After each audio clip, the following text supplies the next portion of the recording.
सादर प्रणाम मेरे प्रिय मित्रों, आपका आपके चैनल पुराण गंगा में हार्दिक स्वागत है। क्या आप इस कथा से अवगत हैं कि श्री राम ने विराध राक्षस का वध क्यों और कैसे किया? आइए जानते हैं विराध वध कथा। हिंदू पुराणों के अनुसार राम जी ने अपने वनवास काल चित्रकूट के बाद दंडकारण्य को अपना दूसरा निवास बनाया था। दंडकारण्य एक दुर्गम वन था। वहाँ राक्षस और अन्य खतरे चित्रकूट की अपेक्षा से अधिक थे।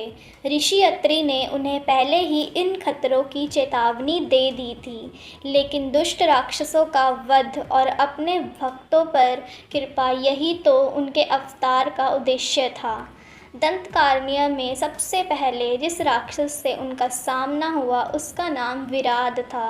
राम जब लक्ष्मण और सीता के साथ दंडकारण्य में रहने के लिए आए तो रास्तों में पड़ने वाले मुनि के आश्रमों में जाकर उनसे मिलते और सत्कार पाते हुए अपने गंतव्य की तरफ बढ़ रहे थे। दंडकारण्य में अभी राम जी ने अपना कोई निवास नहीं बनाया था। जब इस तरह वे पत्नी सीता और भाई लक्ष्मण से साथ बातें करते हुए रास्ते में बढ़े चले जा रहे थे, तभी उसी रास्ते में आता हुआ उन्हें विराध दिखा। विराध विशाल व बेडौल आकार और डरावने मुख वाला नरभक्षी राक्षस था। वह कई जंगली पशुओं को मारकर बड़े से लोहे के भाले में सबको गूंथ कर अपने कंधे पर रखे हुआ था। उसने बाघ के छाल का वस्त्र पहन रखा था, जो कि खून से भीग रहा था। विराध वास्तव में तुम्बरु नामक गंधर्व था। एक बार वह अपनी प्रेमिका अप्सरा रंभा के साथ समय बिता रहा था। अपने स्वामी कुबेर के बुलाने पर वह देर से पहुंचा। इस कारण कुबेर को क्रोध आ गया और उन्होंने उसे राक्षस होने का श्राप दे दिया। बाद में उन्होंने बताया कि युद्ध में दशरथ पुत्र राम के हाथों जब उसका वध होगा, तभी उसे इस श्राप से मुक्ति मिलेगी और अपना वास्तविक शरीर मिलेगा। इस कारण तुम्बरु गंधर्व राक्षस वंश में विराध के रूप में जन्म लिया। उसके पिता का नाम राक्षस जव और माता का नाम शताद्रा था। विराध द्वारा तपस्या करने पर ब्रह्मा जी ने उसे अस्त्र शस्त्र द्वारा नहीं मरने का वरदान दिया था।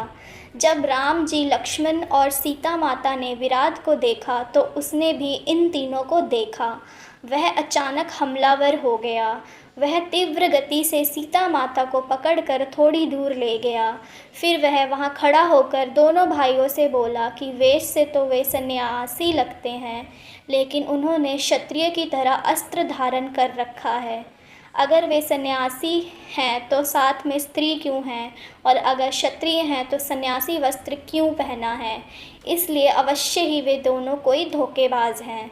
उसने अपना नाम विराध बताते हुए कहा कि वह दोनों दुष्ट और धोखेबाज पुरुषों को मारकर इस स्त्री को ले जाएगा। उसने गरजते हुए दोनों भाइयों से पूछा, तुम दोनों कौन हो और कहाँ जाओगे? इस पर राम जी ने अपना परिचय देकर विराध से उसका परिचय पूछा। राम जी ने परिचय में केवल अपने आप को इक्ष्वाकु वंश का क्षत्रिय बताया, अपने या अपने पिता का नाम नहीं बताया। विराध ने राम लक्ष्मण से अपने साथ की स्त्री सीता को उसके पास छोड़कर अपने जान बचा लेने के लिए कहा। उसकी इस बात से क्रोधित होकर राम जी ने 7 बाण उस पर छोड़ा, लेकिन वरदान के कारण वह केवल घायल हुआ, मरा नहीं। घायल विराध सीता माता को छोड़कर विकट पीड़ा लेकर राम लक्ष्मण की तरफ झपटा। उसने दोनों भाइयों को अपने कंधे पर बैठाकर घने जंगलों की तरफ दौड़ लगाई। दोनों भाई भी बिना किसी प्रतिरोध के उसके कंधे पर बैठ गए, पर कुछ ही देर बाद उन्होंने विराध के दोनों बाहों को तोड़ दिया। इस तरह वह विशाल राक्षस दर्द से करहाता हुआ बेहोश होकर धरती पर गिर गया।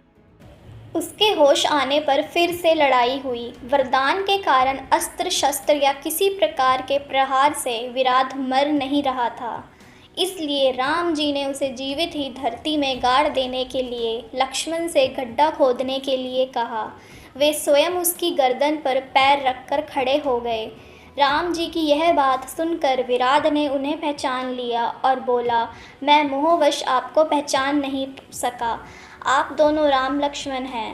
राम ने अपने या अपने पिता का नाम नहीं बताया था, इसलिए विराट पहले उन्हें नहीं पहचान सका।